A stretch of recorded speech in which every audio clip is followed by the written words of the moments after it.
I think as human beings, we're all challenged, but I think as in this celebrity culture world, I just see things as being amplified.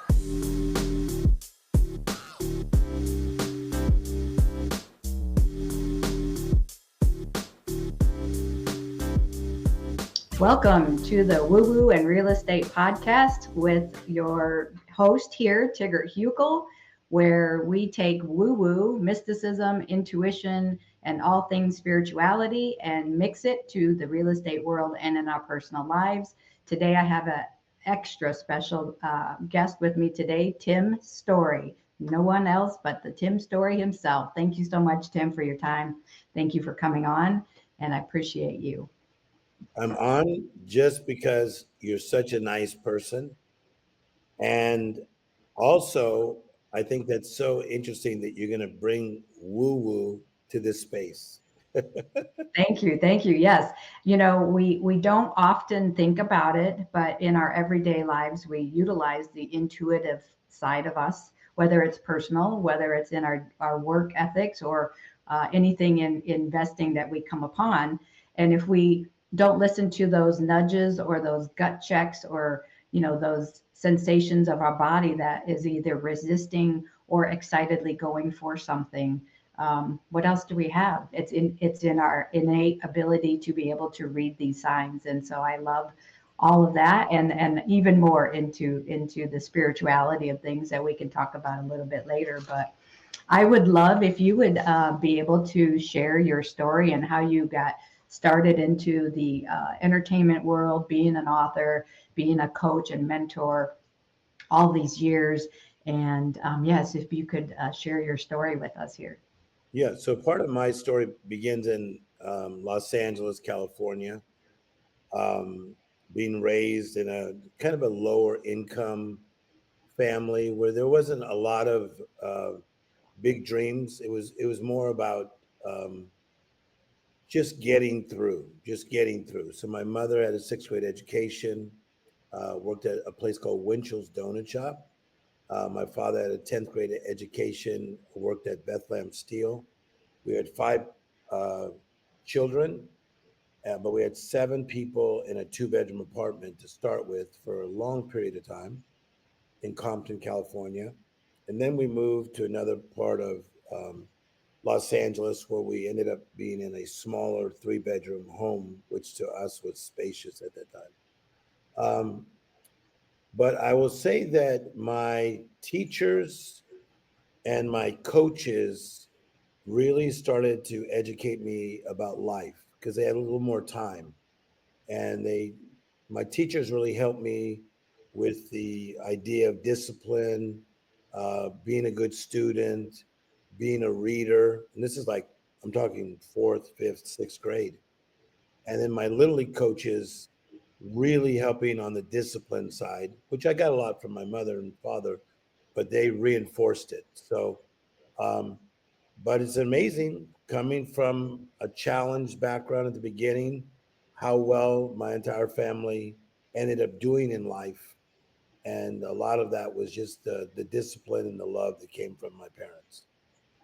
That's amazing. And I think that even for yourself, we don't understand the upbringing that we have gone through and the generational um, habits and culture and social status that we are all brought into this world. We don't realize how much our family actually shapes us, and we can either follow that path or we evolve and recognize and have the awareness that there is no other reason other than to be able to be the light for others in our Mhm. journeys, in our traumas. And I can resonate with the school system for myself as my upbringing. I knew my mother should not have been a mother, or she Mhm. didn't know how to show her love. She was unhappy in her marriage, unhappy just as a person, and that really does shape a person, a kid. Back Yeah. then I was seen and not heard. It was that generation where your kids are seen and not heard. You don't get to voice your dislikes or your opinions, you just shut up, right? And so Yes. it really had a impact on me when I did go to school. I absolutely felt so much better going to school rather than being at home. So I looked forward to going to school. And I had a teacher that reached out to me as well. And in my writing, creative writing class, I'll never forget, she said to me, "You have an amazing ability to write a story as you are speaking. Not everybody can do that." And I appreciated that. And it really made me think about creativeness that I did have to explain or to go through. Basically, I was writing about my home life. And Yeah. she basically felt like she was sitting right in front of me talking to me. So I can appreciate your story as well with the teachers that had their hand in believing in you and taking you aside and Hmm. showing that love and something in you that they saw to be able to have you become the person that you are today. So that's Yeah, and amazing. I think that that's awesome for you that this teacher saw your gifting. I do this course called Discover the Hidden You, and the word hidden, as you know, means to be concealed or to be covered. Hmm. I think so many children, they have so much potential, which, as you know, potential means capability or possibility, but it's hidden, it's concealed, and it's covered. And for your teacher to spot something in you and say, "Hey, look at this gifting that you have," and then draw it out is wonderful. Thank you. Thank you. Yes, it was definitely an experience I'll never, ever forget as yourself in doing so.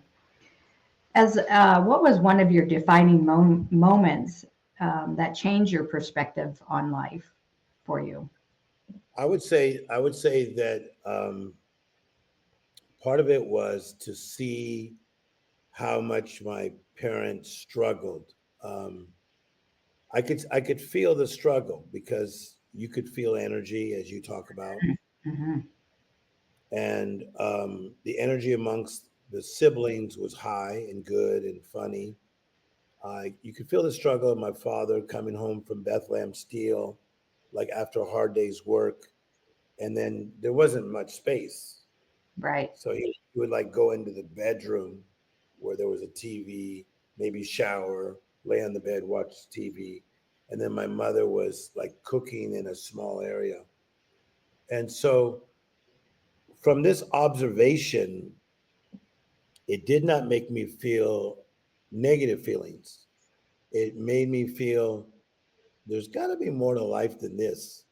I Hmm. never verbalized it, but I thought it, I dreamt it, and then I did it.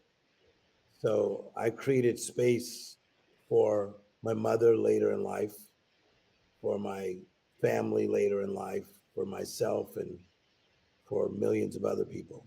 Yeah.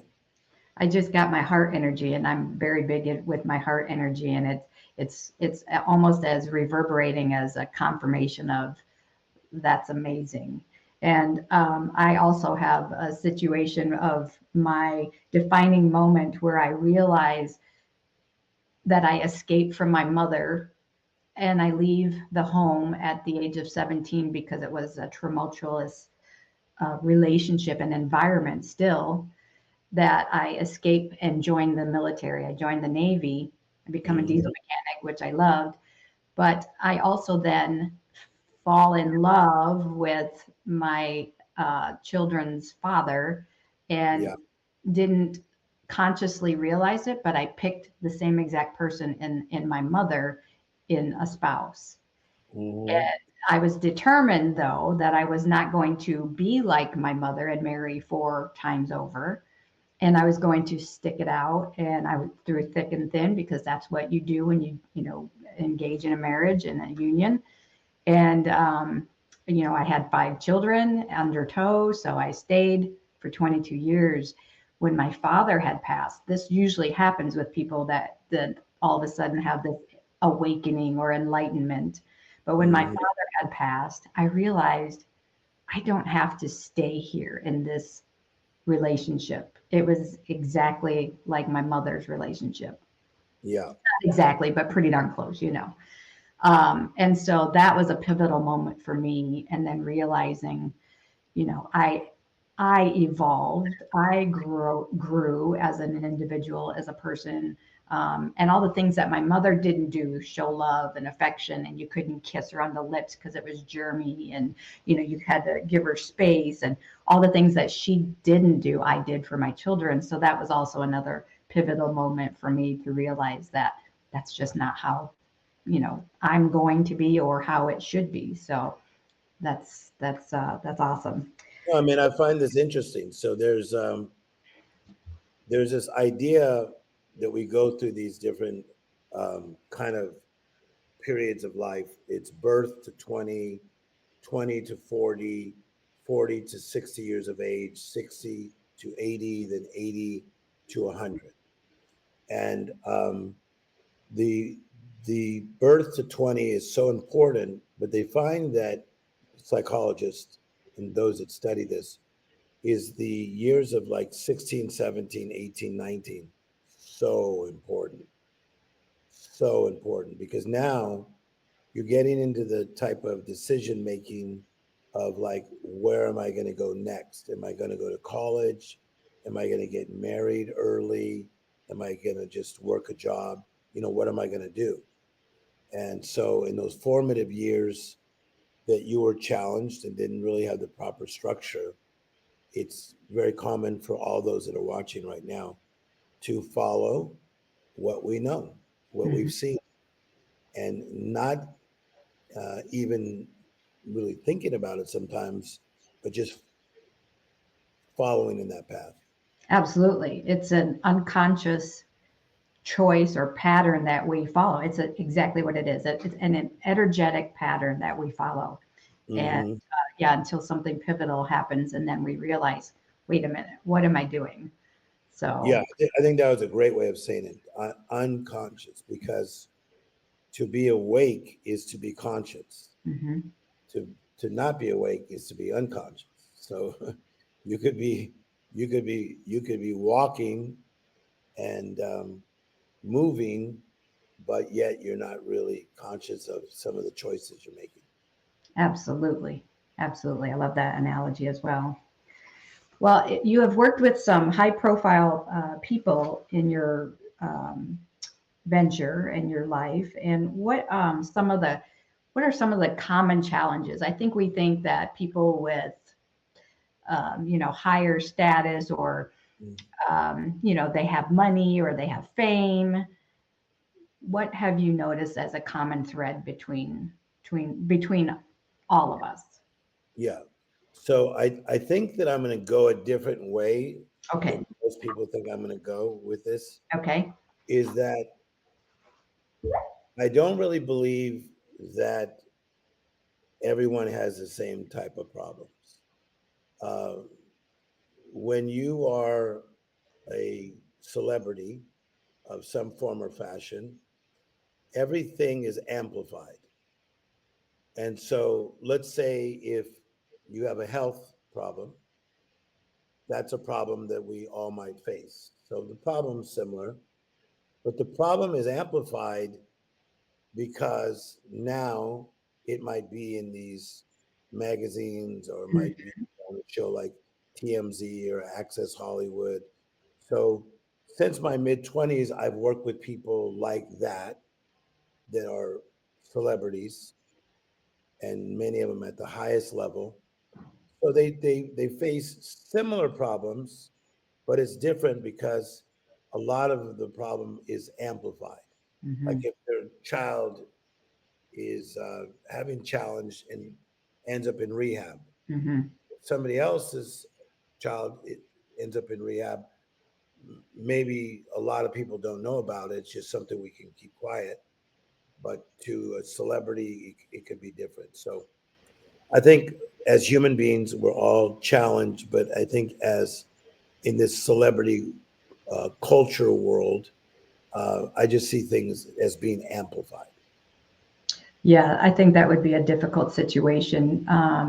You know, you, and I think it is definitely a push pull situation where they like what they do, but at the same time, they would love to have their anonymity and privacy when it comes to things like that. But you just can't help that when somebody is in such the public eye, and Yes. it's as and is an icon that it's virtually impossible to hide. Well, I want to go deeper with you on this because you are very aware and awake and smart. So I like safaris. At one point, I went 4 years in a row to South Africa on 4 different safaris. In that time, I went to 3 different game uh, reserve places that were just phenomenal. And the more you would talk to the guides, they would tell you the differences of the animals. They're animals, but they're different. Mm, Zebra is different than the hyena. The hyena is different than the giraffe. The rhino has different tendencies than the lion. Same with celebrities. So you cannot paint the brush as because Ariana Grande is completely different than Tom Hanks. They're both celebrities. Tom Hanks likes to stay at home, go to small dinners with his wife Rita. Ariana Grande, a whole different person. So I think that celebrity means to be celebrated. I think all of us are celebrities. I don't think any human is better than the next. So even if your dog celebrates you, you're now a celebrity. So to be celebrated. But I think it's just like going and listening to these guides in South Africa. All these animals have different tendencies and traits and ways they respond. And I find that the same in working with these people that are well known. that's amazing. I love how you put that.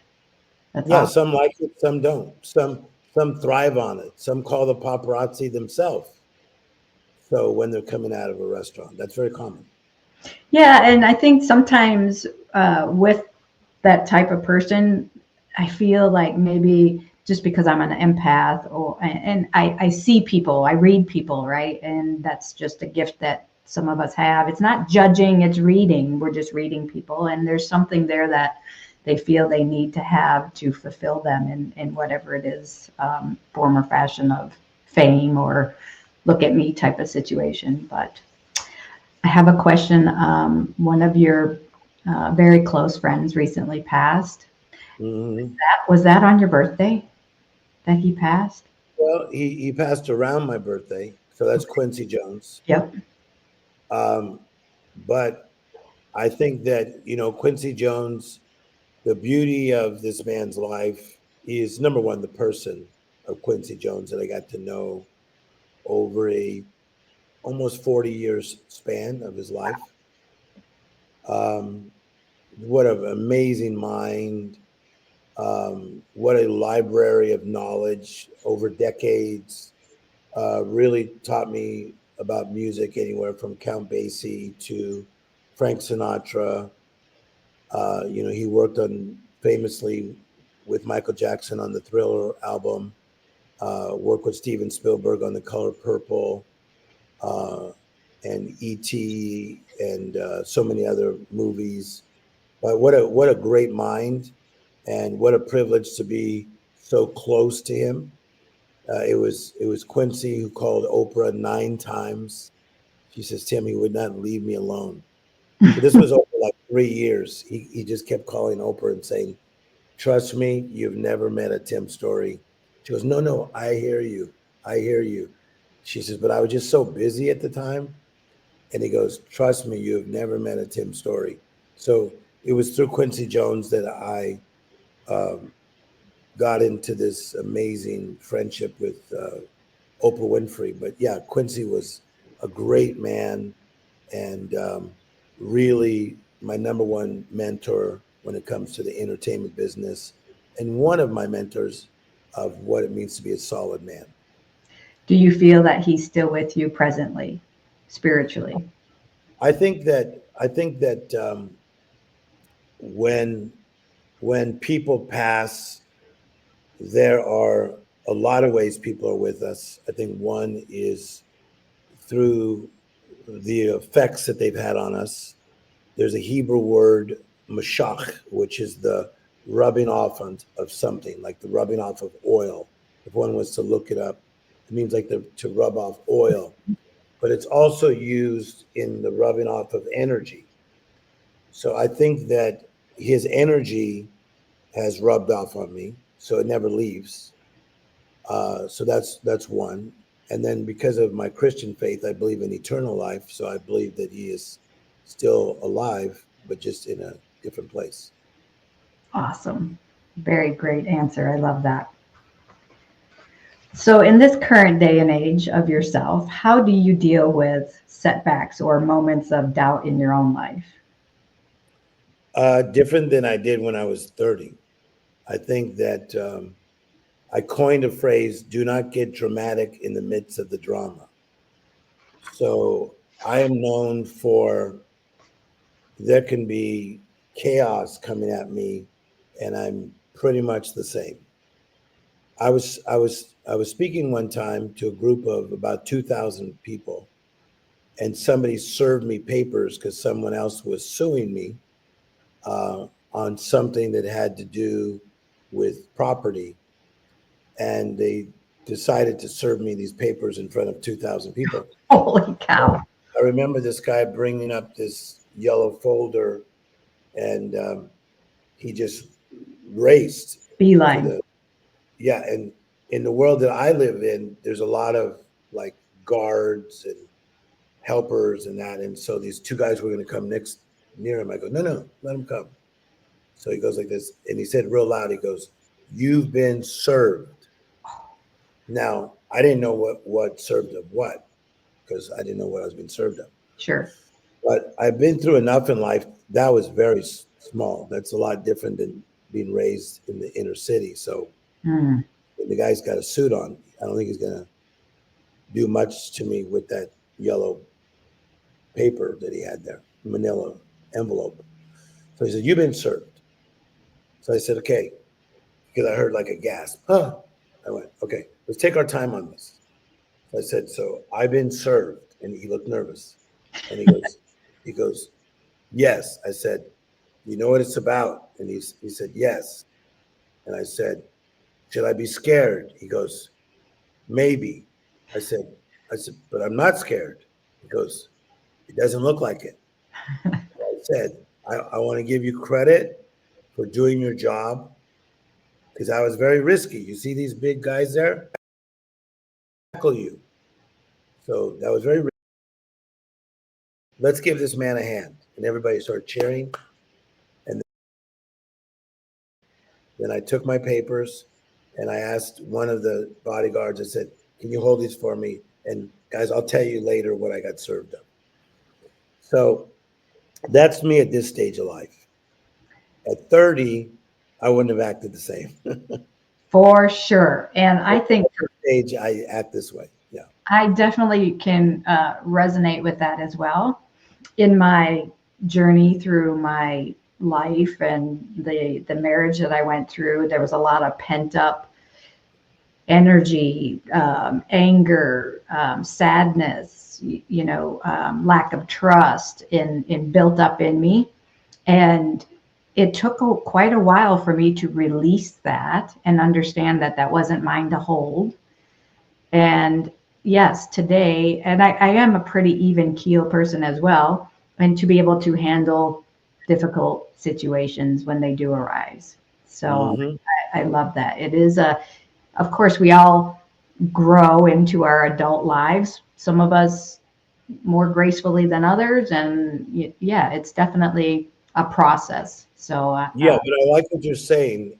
And I feel that you would agree with this, that it's not an age, it's a stage. And so I chose to grow.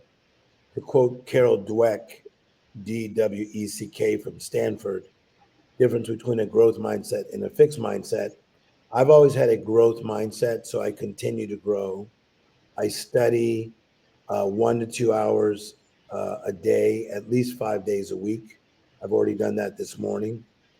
I'm either watching a YouTube video, I'm watching a podcast, I'm reading a book, I'm listening to the Bible on tape.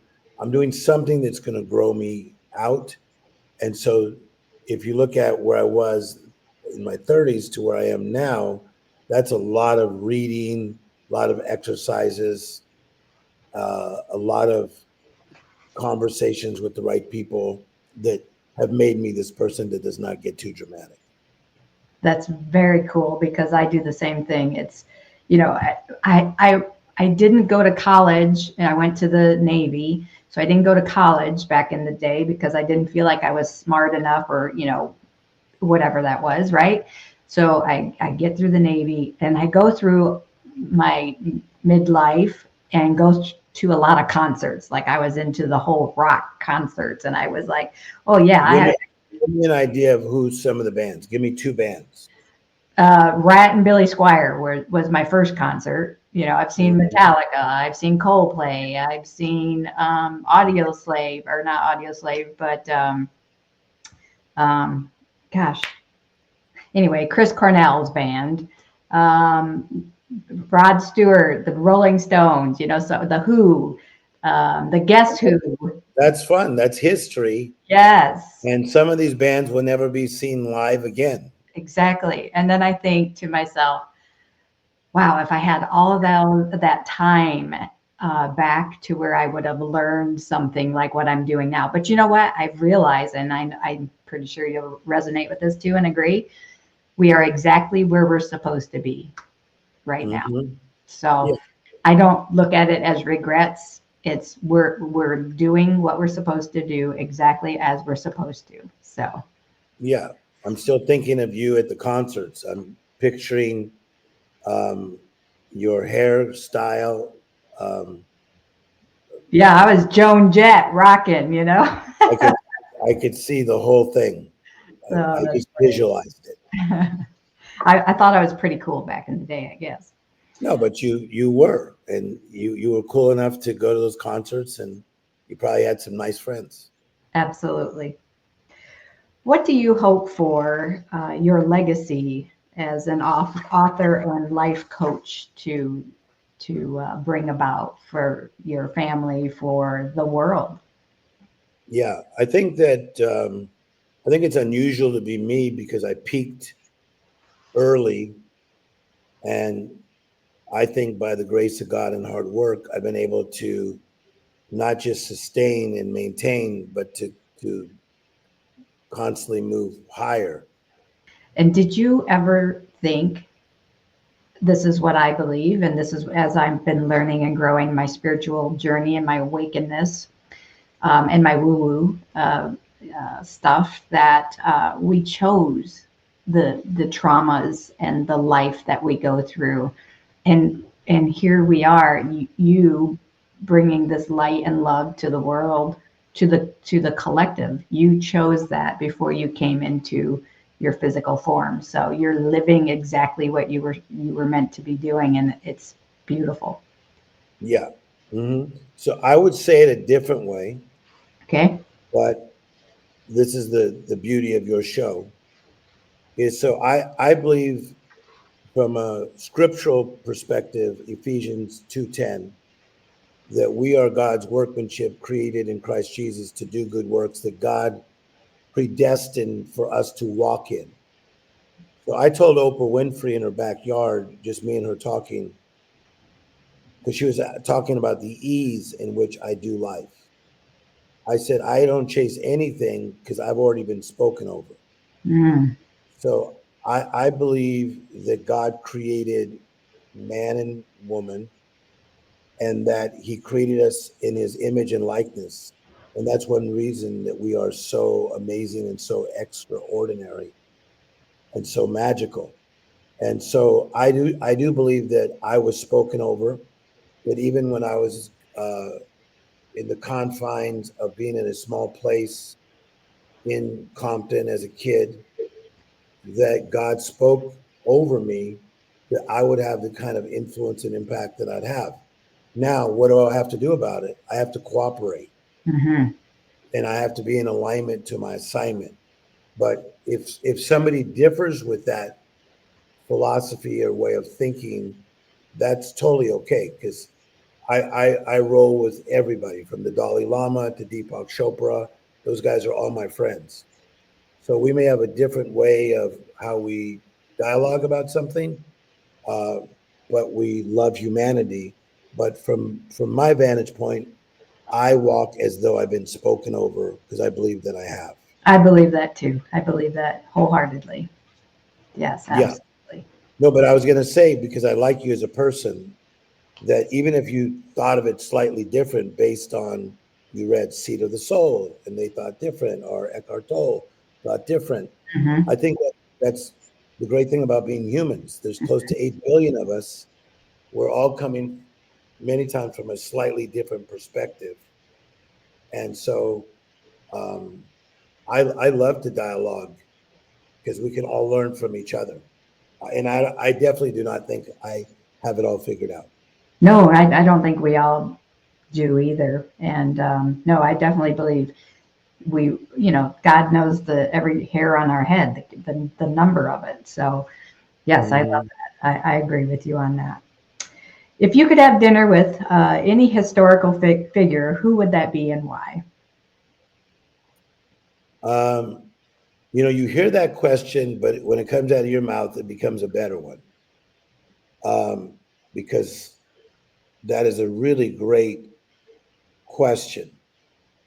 So let me think for just a moment, because there's so many amazing people. So I would go through people like a Nelson Mandela, but I'm going to go a different way that would shock people.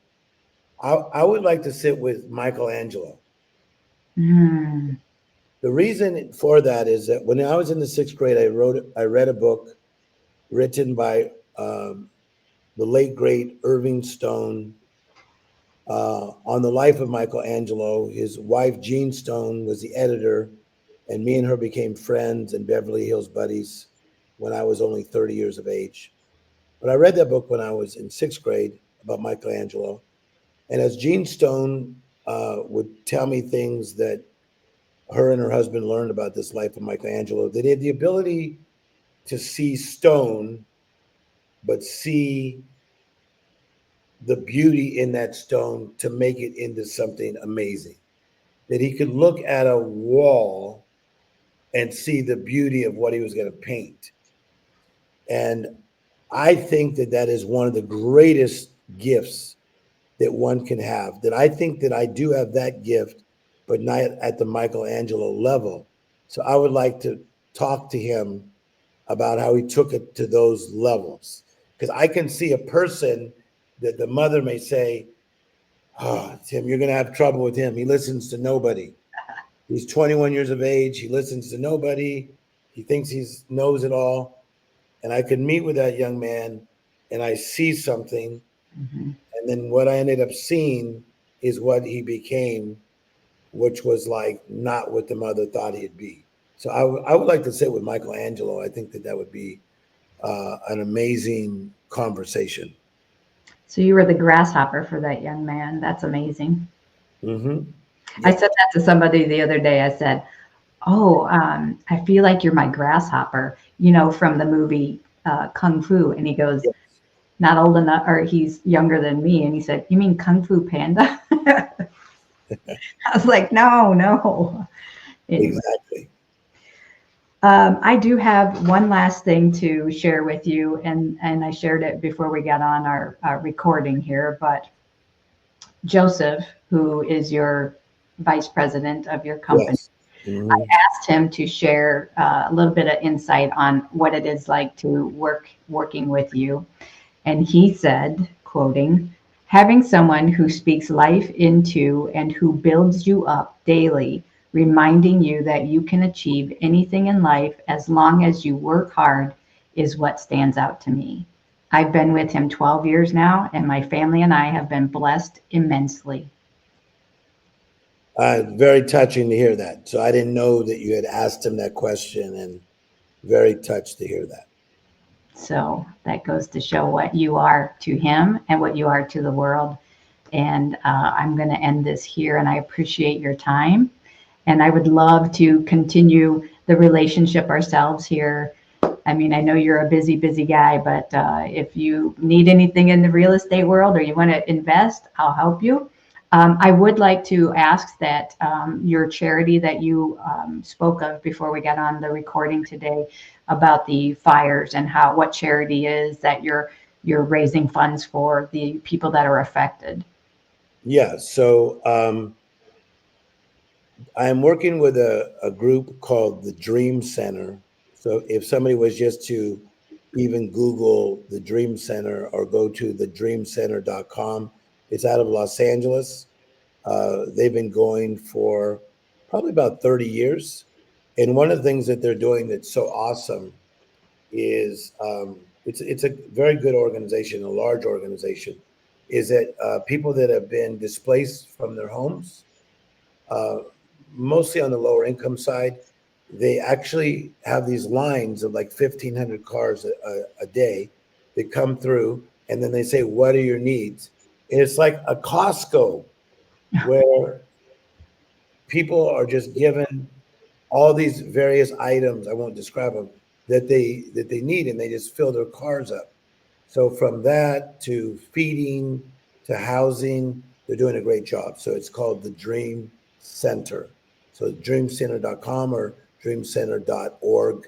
And I told you off the record, I won't say on the record, but one of our friends who does really well in the self-help space just gave $1 million last night. So Mm. people are generous, people help. Yeah, we talked about that and the humanity that it brings together in such destruction. So thank Mm-hmm. you again. Where can people reach you to find out more about you? I think the best place is timstorey.com. You see it on my label there. Story is spelled Storey. So timstorey.com. If you want to coach with us, business coaching, we speak at conferences. All the information is there. But thank you for having me on today. And as I noted earlier, I met you at a conference, and you were just so full of grace as you are, and wisdom and knowledge. I told Joseph, I said, definitely book it, but book it fast. I want to do it now. And so that's how much I felt a connection to you as a human. And I'll never forget that. And people were like, what just happened? So thank you. Thank you. Thank you.